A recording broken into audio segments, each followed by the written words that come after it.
Hello student. Geography के second chapter में आपका बहुत बहुत स्वागत है।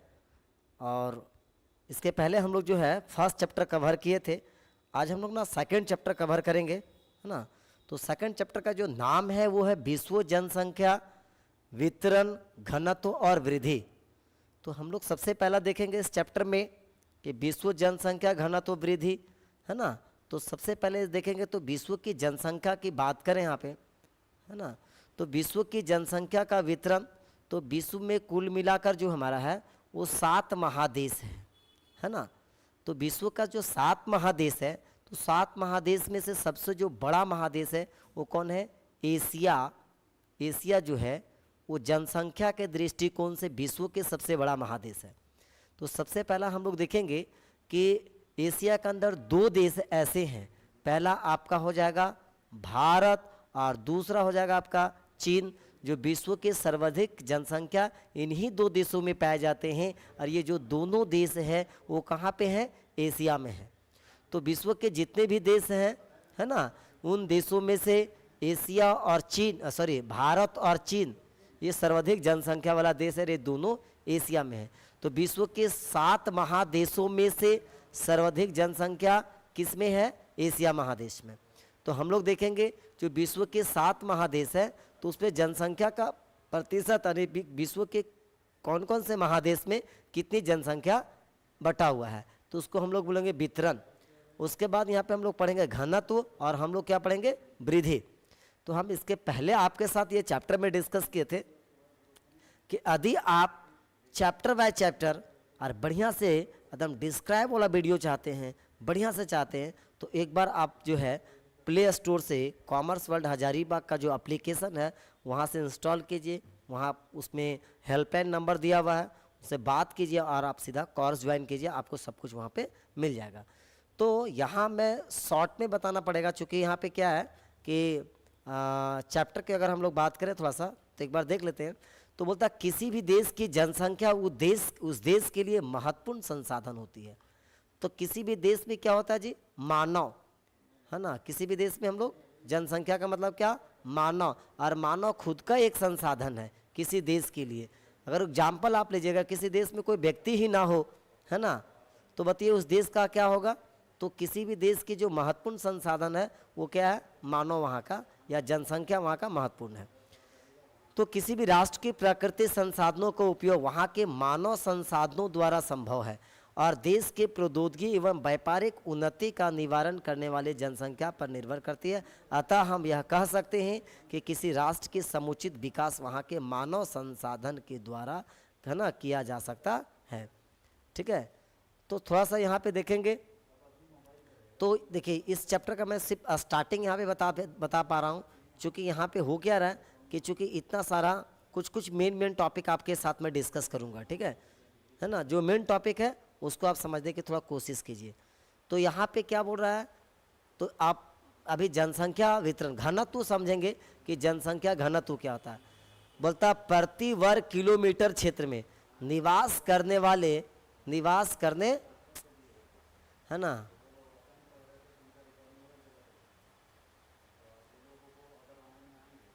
है ना। तो क्या बोल रहा है? प्रति वर्ग किलोमीटर क्षेत्र में निवास करने वाले जनसंख्या घनत्व मानव एवं भूमि अनुपात होता है। अतः किसी प्रदेश या क्षेत्रफल जनसंख्या में प्राकृतिक अनुपातिक होता है। इसका हम लोग यहाँ देखेंगे, इतना इसको पढ़ने की जरूरत नहीं है। किसी भी, है ना, राज्य या देश के हम लोग क्या लेंगे? क्षेत्रफल लेंगे, है ना, और वहाँ निवास करने वाले क्या लेंगे? जनसंख्या। तो क्षेत्रफल को किससे भाग करेंगे? जनसंख्या से भाग करेंगे। तो यहाँ देखेंगे तो उसको हम लोग क्या बोलेंगे? जनसंख्या घनत्व।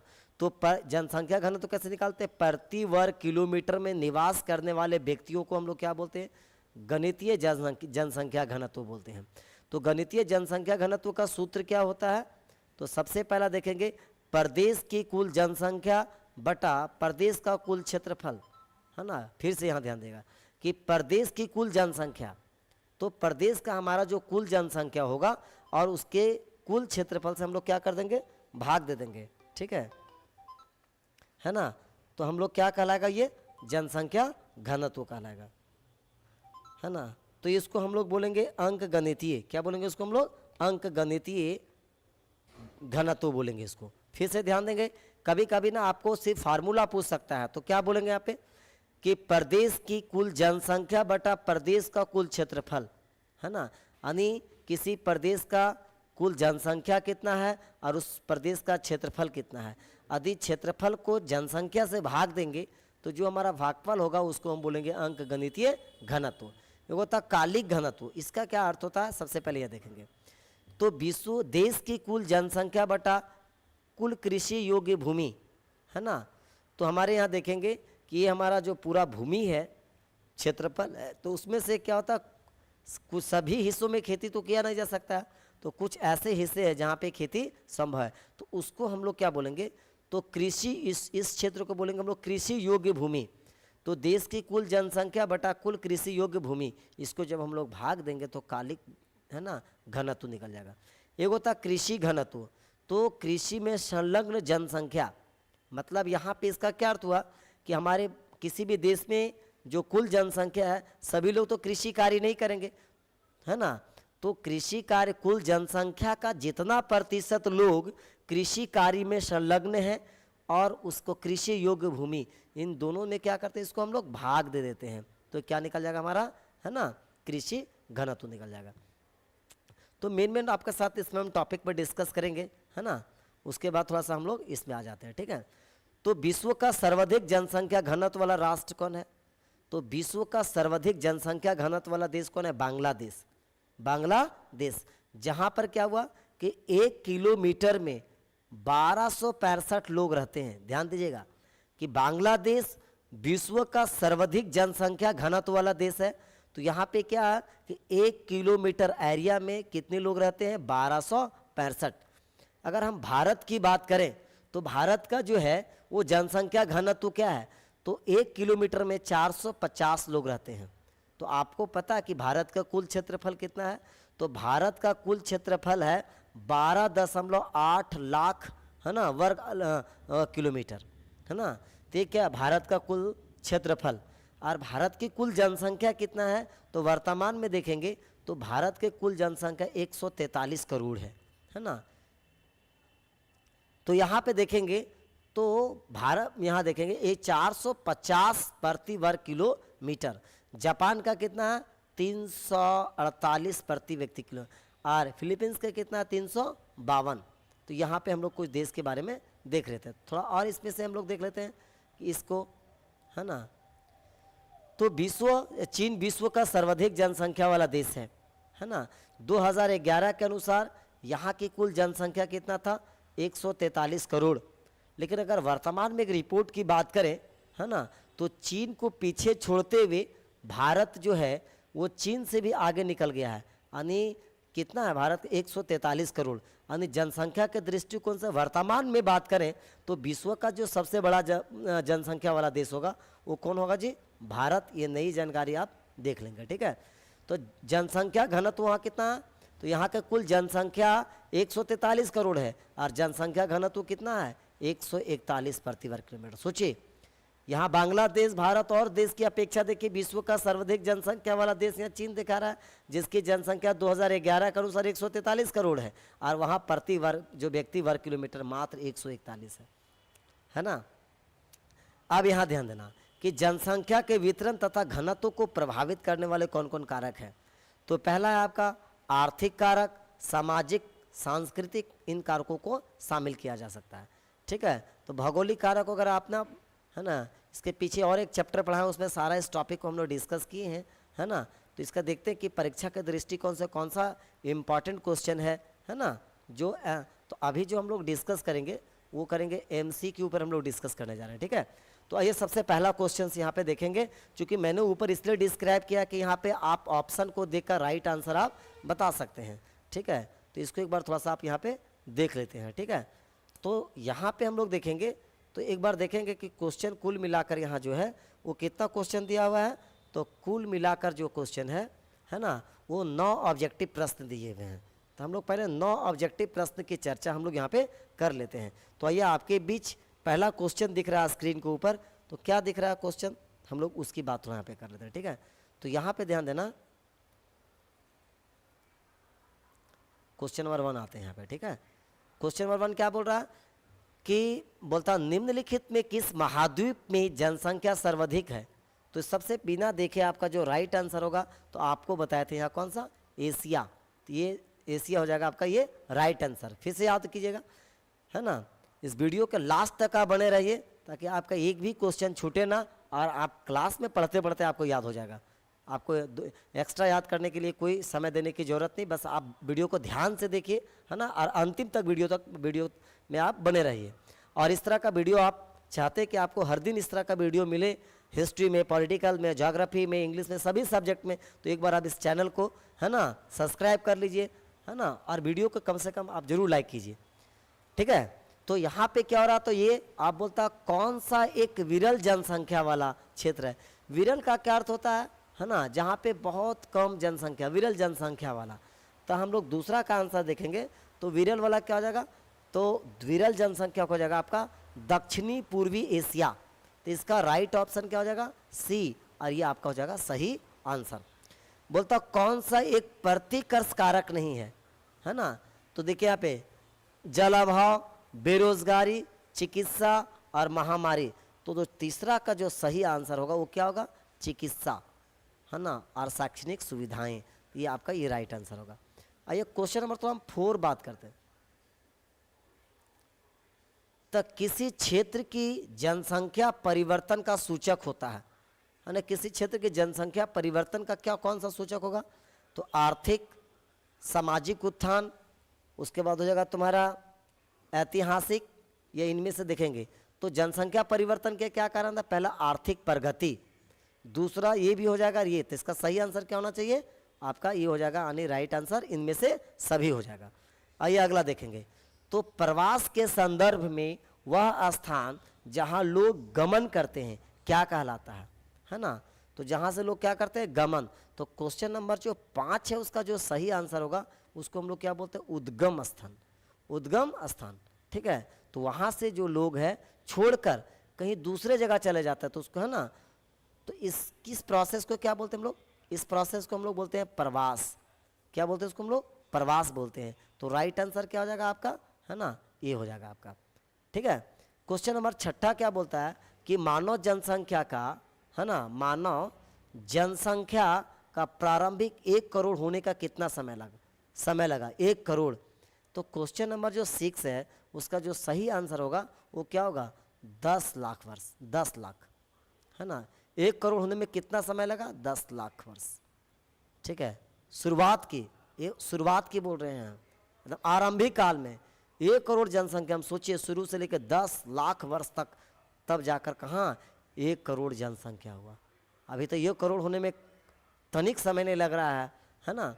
तो हम लोग जितना तीव्र गति से पूरे विश्व की जनसंख्या बढ़ रहा है तो उसको हम लोग क्या बोल सकते हैं, उसको हम लोग बोलेंगे जनसंख्या विस्फोट, ठीक है। क्या बोलेंगे उसको, जनसंख्या विस्फोट उसको बोलेंगे। चलिए थोड़ा और आगे आइए। बोलता विश्व की जनसंख्या को 1 अरब से 2 अरब होने में कितने वर्ष लग गए। क्वेश्चन नंबर हम लोग कितना देख रहे हैं, 7 देख रहे हैं। तो 7 देखेंगे तो सबसे पहला क्या हो रहा है, 7 कि 1 अरब से 2 अरब, तो देखेंगे 1 दशक, मतलब यहाँ पे क्या देखेंगे 100 वर्ष, है ना, 100 वर्ष। तो इसका आंसर कौन हो जाएगा आपका, ना ग नंबर हो जाएगा। 100% शहरी जनसंख्या वाला देश का नाम बताइए, है ना, जहाँ गांव नहीं है सिर्फ शहर है। तो इसका राइट आंसर क्या होगा क्वेश्चन नंबर 8 का, तो क्वेश्चन नंबर 8 का हो जाएगा आपका राइट आंसर सिंगापुर। तो दुनिया का पहला एक ऐसा देश है ना सिंगापुर, जहाँ पे गांव नहीं, है ना, शहर है, और वहाँ 100% जनसंख्या शहर में निवास करने वाला देश कौन सा हो जाएगा, सिंगापुर हो जाएगा। देखिए मैं इसको अंडरलाइन कर रहा हूँ, तो ऑप्शन नंबर ए आपका एकदम बिल्कुल परफेक्ट हो जाएगा, ठीक है। चलिए तो हम लोग यहाँ पे क्वेश्चन नंबर 9 हम लोग देख लेते हैं एक बार, ठीक है। फिर हम लोग 9 के बाद फिर 9 जो है वो हम लोग वेरी शॉर्ट क्वेश्चन को हम लोग डिस्कस करेंगे। देखिए यहाँ पे एक्चुअली आपके यहाँ पे आंसर भी दिया हुआ है, बट मैंने आपको गोल घेरा कर दिया चूँकि आपको समझने में ज़्यादा आसान हो। बोलता निम्नलिखित में कौन सा एक तथ्य सही नहीं है। तो पहले तथ्य सही नहीं है, इसके लिए आपको ये सभी ऑप्शन को पढ़ना पड़ेगा, और इस सभी ऑप्शन को पढ़कर एनालिसिस कीजिए कि कौन सही और कौन गलत है। तो विगत, यहाँ देखेंगे विगत 50-500 वर्षों में जनसंख्या 10 गुना अधिक बढ़ी, बिल्कुल गलत है ना। 500 वर्ष यहाँ पे देखिए अधिक समय की बात कर रहा। 5 अरब से 6 अरब तक बढ़ने में है ना, यहाँ पे क्या हुआ, जनसंख्या 100 वर्ष लगे, नहीं, यहाँ पे 1 अरब से 2 अरब की बात किया था 100 अरब में। देखिए यहाँ पे तो इस क्वेश्चन को देखेंगे 7 नंबर, तो 7 नंबर के क्वेश्चन के अकॉर्डिंग जो आपका ऑप्शन नंबर बी जो क्या है, गलत है, ये भी गलत है और भी गलत है। सी देखते हैं क्या बोल रहा है, सो है ना, सी देखते हैं और हम लोग फिर डी देखते हैं। और सी तो ये तो क्लियर हो गया कि ना ए आंसर सही है ना बी आंसर सही है, या तो आंसर सी होगा या तो डी होगा। अब ये सी और डी में हम लोग क्या करते हैं, क्वेश्चंस के अकॉर्डिंग उसको कंपेयर करते हैं। तो यहाँ पे पहले देखेंगे कि जनांग के संक्रमण की प्रथम अवस्था में जनसंख्या वृद्धि उच्च होती है। देखिए यहाँ पे प्रथम अवस्था में जनसंख्या वृद्धि उच्च होती है, बिल्कुल ये एकदम बिल्कुल सही उत्तर है। यहाँ पे अब इसको नीचे जाने, अब नहीं भी जाएंगे तो यहाँ समझ गए होंगे। संक्रमण में प्रथम अवस्था जन्म दर उच्च दर, देखिए इससे कोई मतलब यहाँ पे नहीं है, तो सीधा देखेंगे तो इसका राइट आंसर क्या हो जाएगा, आपका सी नंबर ऑप्शन हो जाएगा। तो इस प्रकार एमसीक्यू में क्वेश्चन 1 से लेकर 9 तक डिस्कस किए हैं और आप इस आंसर जो है कंप्लीट आपको समझ में आ गया होगा। तो यहाँ पे देखेंगे थोड़ा सा, तो इसके बाद अगर हम लोग बात करेंगे थोड़ा, तो यहाँ पे हम लोग बात कर रहे हैं कौन सा, तो यहीं से हम लोग शुरुआत करते हैं। देखिए यहीं से शुरुआत करते हैं, चलिए अति लघु उत्तरीय प्रश्न हम लोग देखते हैं, ठीक है, वेरी शॉर्ट टाइप क्वेश्चंस। बोलता क्या है कि जनसंख्या घनत्व को परिभाषित कीजिए। देखिए जनसंख्या घनत्व को परिभाषित कीजिए, ये आपका वीवीआई क्वेश्चंस है, क्योंकि इससे पहले भी ये जैक में पूछ चुका है सवाल, है ना। तो क्या बोल रहा है, प्रति इकाई क्षेत्र में रहने वाले लोगों को, है ना, जनसंख्या क्या बोलते हैं, जनसंख्या घनत्व बोलते हैं। प्रति इकाई क्षेत्र में रहने वाले लोगों को 1 किलोमीटर हम लोग बोलते हैं, 1 किलोमीटर एरिया में, ठीक है। तो इसको कैसे निकालेंगे, किसी प्रदेश का कुल क्षेत्रफल बटा वहाँ की कुल जनसंख्या, किसी प्रदेश का कुल क्षेत्रफल, या प्रदेश बोलिए या तो देश बोलिए, है ना, तो उसकी कुल क्षेत्रफल बटा कुल वहाँ की जनसंख्या, इसको जब हम भाग देंगे, जो उसका भागफल होगा उसको हम लोग क्या बोलेंगे, जनसंख्या घनत्व। यही यहाँ पे परिभाषित किया कि प्रति इकाई क्षेत्रफल में रहने वाले लोगों की संख्या को हम लोग क्या बोलते हैं, जनसंख्या घनत्व बोलते हैं, ठीक है। अब यहाँ पे देखते हैं क्वेश्चन हम लोग 2 देख रहे हैं, ठीक है। अब क्या है 2 में अगर बात करें यहाँ पे, तो क्या बोल रहा है ना, कि जनसंख्या शून्य क्षेत्र किसे कहते हैं, जनसंख्या शून्य क्षेत्र किसे कहते हैं, विश्व के जिन क्षेत्रों में जनसंख्या बहुत कम या अति विरल होता है, तो उसको, या अति विरल जनसंख्या अनुपस्थित होता है, उन्हें हम लोग क्या बोलते हैं, शून्य बोलते हैं। या कौन कौन सा क्षेत्र है जहाँ जनसंख्या शून्य या बहुत विरल या कम पाया जाता है, तो हम लोग क्या बोलेंगे, कुछ मरुस्थलीय भाग है ना, मरुस्थलीय भाग हो गया, या कुछ पहाड़ी इलाका हो गया, तो इन क्षेत्रों में जो है जनसंख्या बहुत कम पाया जाता है ना। तो इस यहाँ पे ध्यान देंगे कि आपको इसी प्रकार का, है ना, अगर क्वेश्चंस बैंक का तैयारी करना है, क्वेश्चन बैंक का, है ना, तो जो क्वेश्चंस बैंक है, तो उसके लिए क्या करना है आपको, प्रत्येक सब्जेक्ट के लिए, है ना, मात्र 199 रुपया में ये कोर्स उपलब्ध है, मात्र 199 रुपया में। सोचिए 199 रुपया में आप कंप्लीट तैयारी आपका होगा, समझ रहे ना। तो अगर आप इंटरेस्टेड हैं, है ना, तो आप जो है संपर्क कर सकते हैं, ठीक है। तो यहाँ क्या बोल रहा है कि एशिया महादेश में विश्व में कितनी प्रतिशत जनसंख्या निवास करती है, तो विश्व के 7 महादेश हैं, ये 7 महादेश, तो 7 महादेश में सिर्फ अकेला एशिया महादेश है जो 50% से अधिक जनसंख्या निवास करती है। तो लगभग कितना, यानी लगभग 60% जनसंख्या सिर्फ एशिया महादेश में। तो यहाँ पे क्या हुआ कि अगर हम 100 में 60 को माइनस करते तो कितना बच गया, 40% जनसंख्या। तो सोचिए तो 6 महादेश में 40% जनसंख्या और 60% अकेला कहाँ, एशिया महादेश में, ठीक है। तो जनसंख्या वृद्धि क्या है, तो जनसंख्या वृद्धि का क्या अर्थ होता है कि दो समय अंतराल के बीच जनसंख्या में हुए परिवर्तन को क्या बोलते हैं? जनसंख्या वृद्धि करते हैं। एक उदाहरण से समझिए, भारत में जनगणना कब हुआ था? 2011 में। तो भारत में जनगणना कितने वर्ष पे होते हैं? प्रत्येक 10 वर्ष में भारत की क्या होता है? जनगणना। तो मान लीजिए कि 2011 के बाद अगर इसमें 10 जोड़ देंगे तो 2021 आएगा, तो इसमें जनगणना नहीं हुआ, अलग की बात है। तो मान लीजिए कि भारत की जो जनसंख्या है 125 करोड़ है, 125 करोड़ है ना। और जब जनगणना के बाद यहाँ पे क्या बोलेंगे? 100 मान लीजिए 35 करोड़ हो गया उदाहरण। तो क्या हुआ? एक समय ये है और एक समय ये है। तो इन दो समयों में है ना जो जनसंख्या में परिवर्तन हुआ उसको हम बोलेंगे जनसंख्या वृद्धि। समझ रहे ना? तो यहाँ पे ध्यान देना कि इसमें क्या होता है, एक प्लस अनेक घनात्मक भी हो सकता है या ऋणात्मक भी हो सकता है ना। सॉरी, ये ऋणात्मक हो सकता है, यहाँ पे देखेंगे। लेकिन ऐसा सिचुएशन देखने को मिलता ही नहीं है कि कोई दो समय अंतराल में विश्व के किसी भी देश की जनसंख्या बढ़ने की अपेक्षा घट जाए, ऐसा होगा नहीं, है ना। तो कभी भी उस देश की जनसंख्या बढ़ता ही है, तो उसको हम बोलेंगे घनात्मक जनसंख्या वृद्धि। समझ रहे ना? घनात्मक जनसंख्या वृद्धि। तो दो समय अंतरालों के बीच जनसंख्या में हुए परिवर्तन को क्या बोलेंगे? जनसंख्या वृद्धि। और इस एग्जाम्पल से आपको क्लियरली समझ में आ गया होगा। चलिए अगला बात करते हैं हम लोग थोड़ा सा, ठीक है। तो दूसरा हम लोग क्या बात कर रहे हैं कि जनसंख्या की प्रकृति। यहाँ से ध्यान देने कि जनसंख्या की प्राकृतिक वृद्धि किसे कहते हैं।